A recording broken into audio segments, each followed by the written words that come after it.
왜 나만 이렇게 힘들까? 혹시 이 생각해 보신 적 있나요? 분명 어제까지만 해도 다정했어요. 아침에 일어나면 먼저 연락이 왔고, 별일 아닌 이야기에도 웃어줬고, 잠들기 전에는 내일 또 이야기하자고 말하던 사람이었죠. 그런데 어느 순간부터 답장이 늦어집니다. 말투가 짧아집니다. 전에는 보고 싶다던 사람이 이제는 바쁘다는 말만 남깁니다. 그리고 당신은 휴대폰 화면을 붙잡고 생각해요. 내가 뭘 잘못했지? 너무 자주 연락했나? 너무 좋아하는 티를 냈나? 그런데 이상하죠? 관계가 가까워질수록 더 따뜻해져야 할 것 같은데 어떤 사람은 오히려 그때부터 식어버립니다. 좋아하지 않아서가 아니라 좋아지는 순간부터 도망가고 싶어지는 사람. 사랑이 시작되는 지점에서 불안이 켜지는 사람. 오늘 이야기는 바로 그런 사람들, 그리고 그런 사람을 사랑하다가 혼자 지쳐버린 당신에 대한 이야기입니다. 결말부터 말해볼게요. 그 사람은 어쩌면 당신을 덜 좋아한 게 아닐 수 있습니다. 다만 가까워지는 감정을 견디는 방법을 배우지 못했을 수 있어요. 연락이 잦아지고 마음이 확인되고 관계가 안정될수록 편안해지는 사람이 있는 반면 누군가는 그 안정감 속에서 이상하게 숨이 막힙니다. 이게 바로 회피형 애착의 핵심입니다. 혹시 이런 경험 있으세요? 처음엔 상대가 더 적극적이었는데 막상 내가 마음을 열자 거리를 두기 시작한 경험. 다정했다가 차가워지고 가까웠다가 멀어지고 그러다 내가 포기하려 하면 다시 슬쩍 다가오는 사람. 괜찮아요. 그럴 수 있어요. 당신이 예민해서도 사랑을 못해서도 아닙니다. 지금 당신이 힘든 이유는 상대의 마음이 단순히 뜨겁고 차가운 문제가 아니라 친밀감을 받아들이는 방식 자체가 다를 수 있기 때문입니다. 그러니 오늘은 시간을 조금 되감아 보겠습니다. 그 사람이 왜 처음엔 그렇게 다정했는지, 왜 연락이 많아지는 순간 부담을 느끼는지, 왜 사랑받고 싶어 하면서도 막상 사랑이 오면 물러나는지. 그리고 무엇보다 그 사람의 회피가 정말 사랑의 부족인지 아니면 오래된 방어 방식인지 함께 천천히 들여다보겠습니다. 배경과 맥락. 혹시 이런 경험 있으세요? 분명 처음에는 상대가 먼저 다가왔습니다. 아침에 잘 잤어? 라고 묻고 퇴근길에는 오늘 힘들었지 라고 말해주고 주말 약속도 먼저 잡았어요.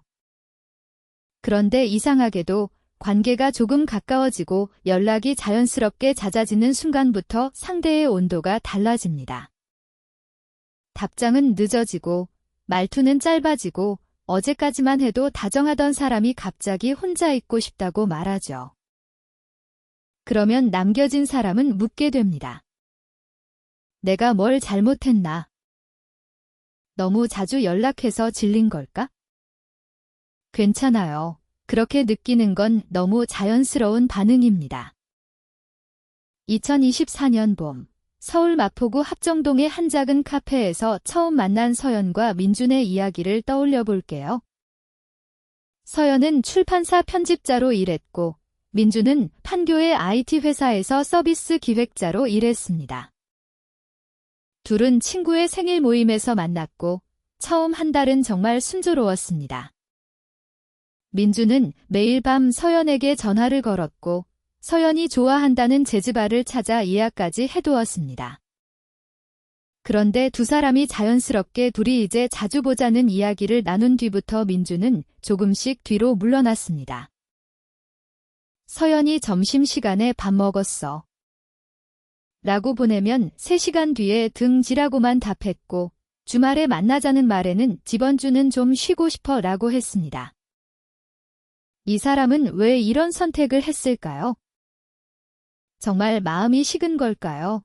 아니면 가까워지는 순간 마음속 경보가 울린 걸까요? 회피형 애착을 가진 사람에게 친밀감은 따뜻함이면서 동시에 압박으로 느껴질 수 있습니다.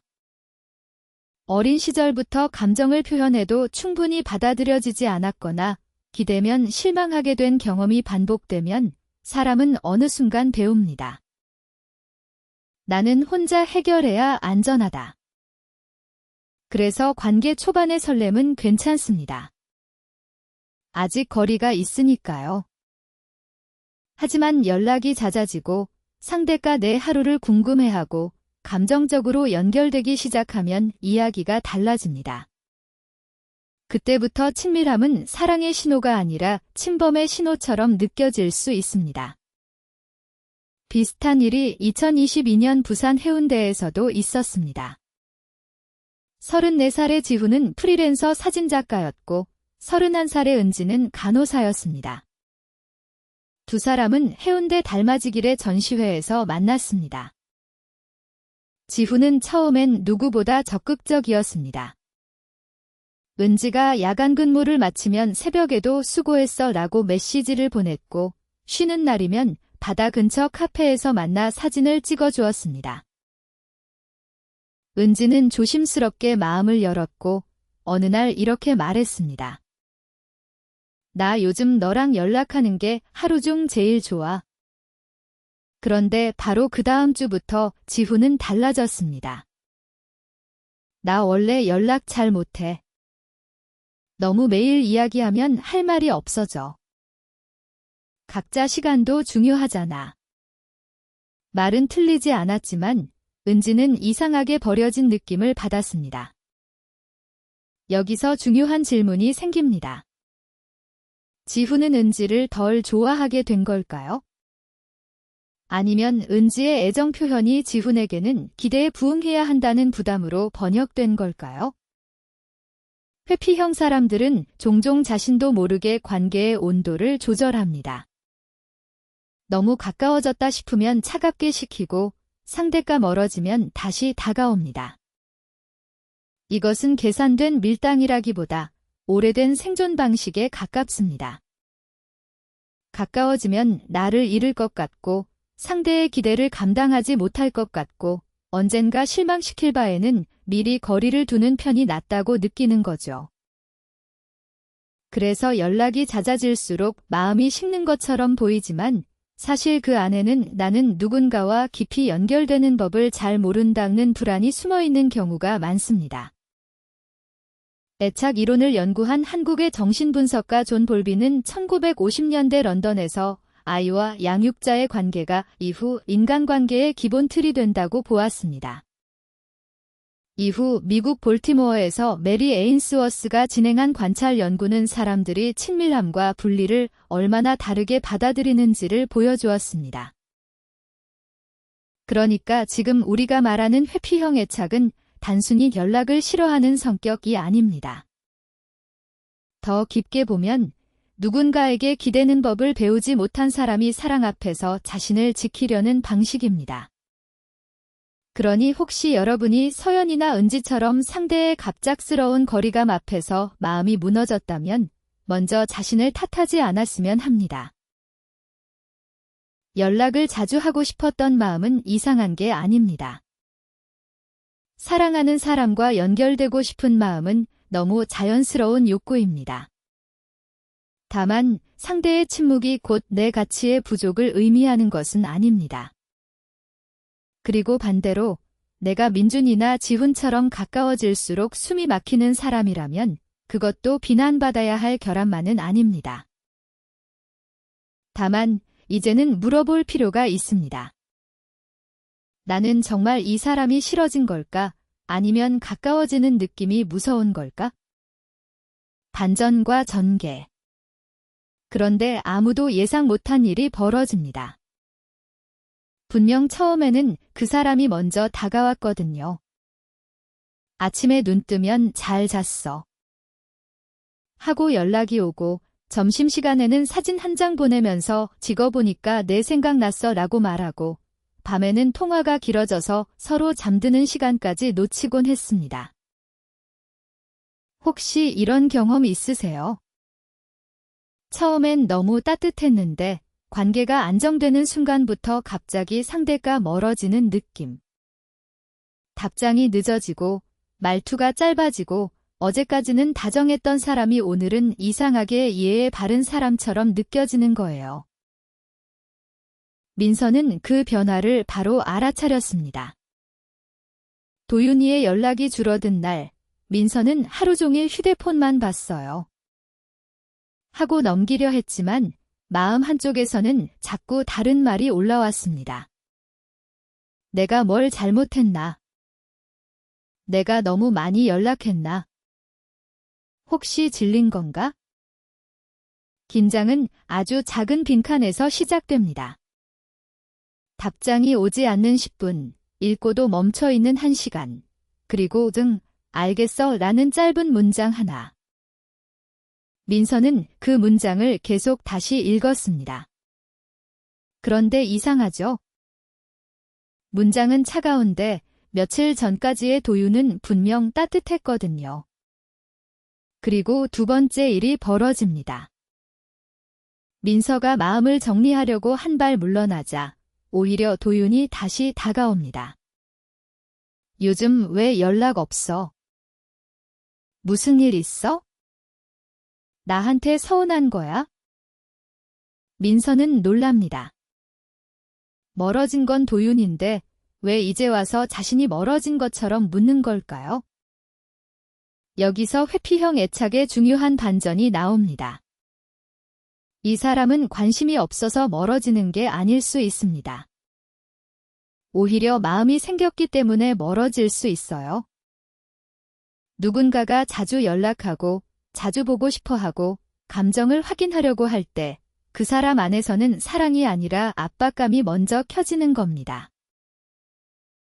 괜찮아요. 그럴 수 있어요. 이건 누가 나쁘다는 이야기가 아닙니다. 어떤 사람에게 친밀감은 편안함이지만 어떤 사람에게 친밀감은 통제당할 것 같은 느낌일 수 있습니다. 나를 너무 많이 필요로 하면 어떡하지? 기대에 못 맞추면 어떡하지? 이 관계가 나를 삼켜버리면 어떡하지? 이런 불안이 말로 정리되기도 전에 몸이 먼저 도망가 버리는 거예요. 세 번째 에피소드도 비슷합니다. 지훈은 연애 초반에는 누구보다 적극적이었습니다. 약속도 먼저 잡고 보고 싶다는 말도 쉽게 했어요. 그런데 상대가 우리 이제 진지하게 만나는 거지? 라고 묻는 순간 지훈은 갑자기 숨이 막혔습니다. 싫은 게 아니었습니다. 오히려 좋아했어요.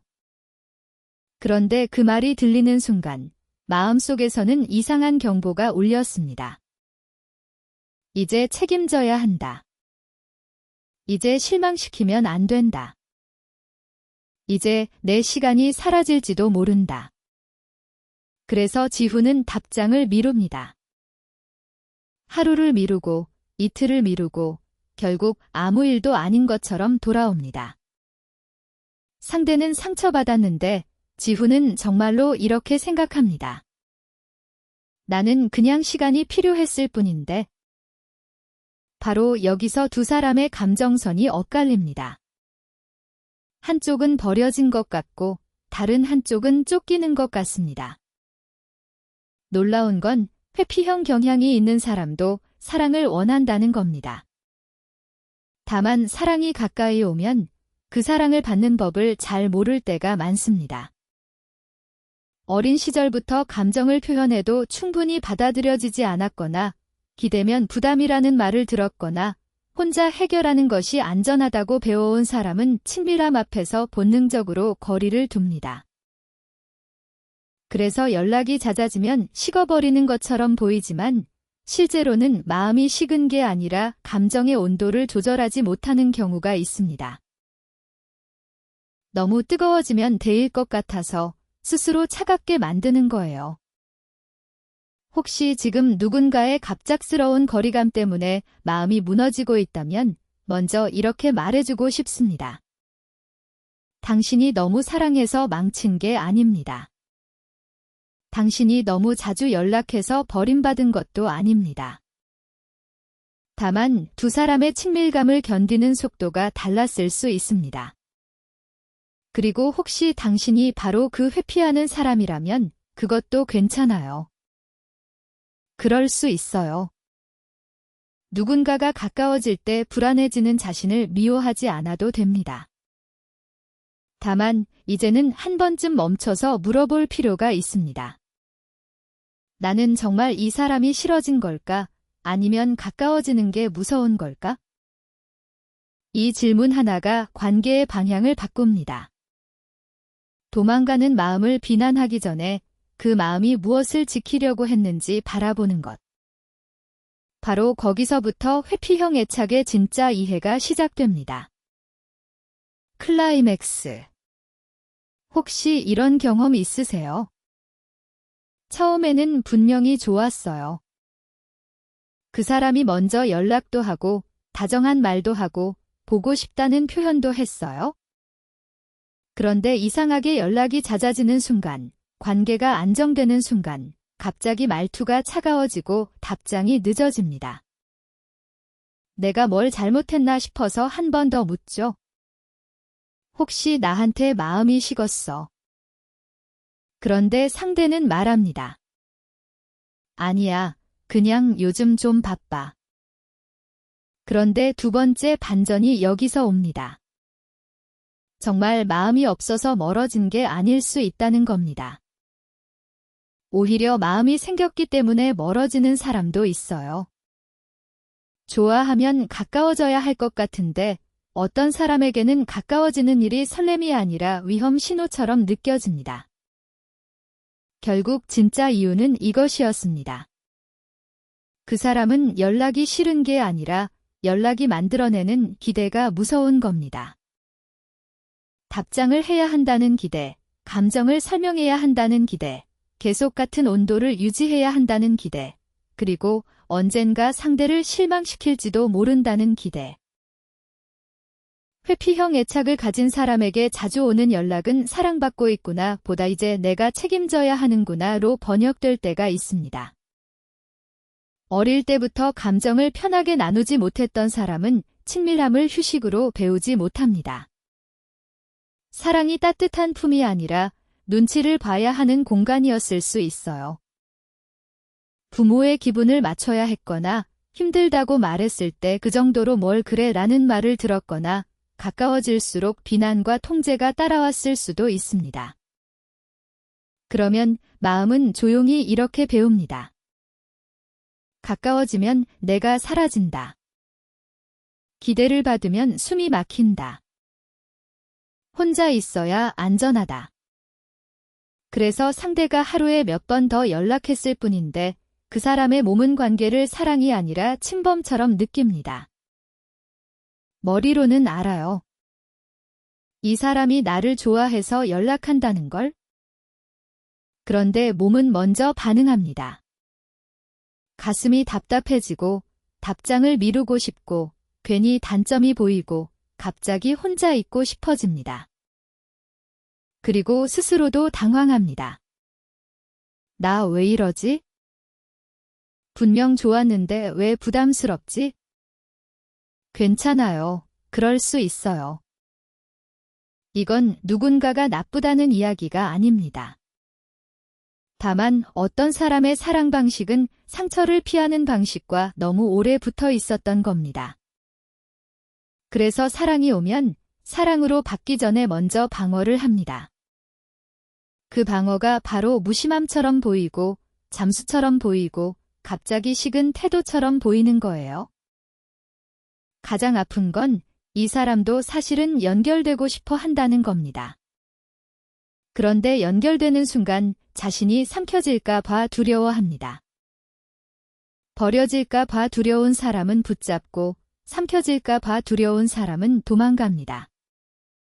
둘 다 사랑을 원하지만 상처가 다른 방향으로 움직이게 만드는 거죠. 그러니 우리가 봐야 할 핵심은 이것입니다. 연락이 잦아지면 식어버리는 사람은 꼭 사랑을 가볍게 여기는 사람이 아닙니다. 어떤 사람은 사랑이 깊어지는 순간 자기 안에 오래된 경보가 울립니다. 너무 가까워. 나를 잃을지도 몰라? 그리고 그 경보를 끄는 법을 몰라서 가장 쉬운 방법을 선택합니다. 거리를 두는 것. 하지만 기억하세요. 이해는 해도 혼자 감당해야 한다는 뜻은 아닙니다. 그 사람의 상처가 진짜여도 당신의 외로움도 진짜입니다. 상대가 회피형이라는 사실이 당신이 계속 기다리고 불안해해야 할 이유가 되지는 않습니다. 따뜻한 관계는 한 사람이 계속 문을 두드리고 다른 한 사람이 계속 숨는 방식으로는 오래 버티기 어렵습니다. 진짜 변화는 여기서 시작됩니다. 왜 연락 안 해? 라는 싸움이 아니라 연락이 많아질 때 당신 안에서 어떤 느낌이 올라와? 라고 묻는 순간. 그리고 상대가 부담스러워돼서 멈추지 않고 사실 기대받는 게 무서워까지 말할 수 있을 때. 그때 관계는 처음으로 겉모습이 아니라 뿌리를 다루기 시작합니다. 마무리. 혹시 지금 누군가와 가까워지려는 순간 마음이 먼저 뒷걸음질 치고 있나요? 괜찮아요. 그럴 수 있어요. 연락이 잦아질수록 부담스럽고 상대가 좋아질수록 이상하게 도망가고 싶어지는 마음은 사랑이 없는 게 아니라 가까움이 위험하다고 배운 마음의 오래된 방어일 수 있습니다. 중요한 건 스스로를 비난하는 게 아니에요. 나는 왜 이럴까에서 멈추지 않고 나는 언제부터 가까운 관계를 무섭게 느꼈을까를 천천히 바라보는 것. 그게 회복의 시작입니다. 오늘 밤 누군가의 메시지를 일부러 늦게 답하고 있다면 잠깐만 멈춰서 내 마음에게 물어봐 주세요. 정말 싫어진 건지 아니면 너무 가까워질까 봐 무서운 건지요. 다음 편에서는 회피형 사람을 사랑할 때 나를 잃지 않고 관계를 지키는 방법에 대해 이야기해 볼게요. 댓글로 연락이 많아질 때 내가 가장 부담을 느끼는 순간은 언제인지 달려주세요. 이 밤의 상담이 조금이라도 도움이 되셨다면 구독으로 다음 심야 심리상담도 함께 해주세요. 한국상담심리학회 https://크르크퍼 국가정신건강정보 포털 https://www 멘탈헬스 AP 사이칼러지 토픽스 https://www org 토픽스 설명란에는 참고자료와 관계 점검 체크리스트 링크를 함께 남겨두겠습니다. 지금 관계가 반복해서 힘들다면 저장해두고 대화 전 다시 확인해주세요. 구독해두시면 다음 회복 루틴을 이어서 보실 수 있습니다.